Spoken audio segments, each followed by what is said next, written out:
இனிமே ட்ரெஸ்ஸில் எண்ணெய் கொட்டிடுச்சுன்னா நீங்கள் கவலையே படாதீங்க. காஸ்ட்லியான பட்டு புடவை, காட்டன் புடவை எதுவாக இருந்தாலும் சரி, ஈஸியான முறையில் அதை சுலபமாக நீக்கிடலாம். எண்ணெய் கொட்டின அந்த இடத்துல நல்லா விபூதி எடுத்து நிறையா வச்சுருங்க.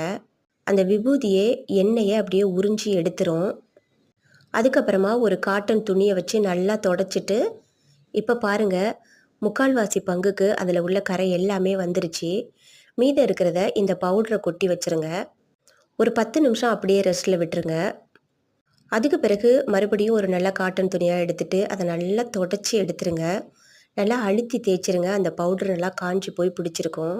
மறுபடியும் ஒரு ஈர துணியை வச்சு தொடச்சிட்டு பாருங்கள். இப்போ சுத்தமாக எண்ணெய் கொட்டின இடமே தெரியல. அந்த அளவுக்கு க்ளீனாக இருக்குது. சுலபமாக இதை க்ளீன் பண்ணிட்டோம். இந்த வீடியோ உங்களுக்கு கண்டிப்பாக பயனுள்ளதாக இருக்கும்னு நம்புகிறேன். வீடியோ பிடிச்சிருந்தா கண்டிப்பாக ஒரு லைக் கொடுங்க, ஷேர் பண்ணுங்கள், கமெண்ட் பண்ணுங்கள். தேங்க்ஸ் ஃபார் வாட்சிங்.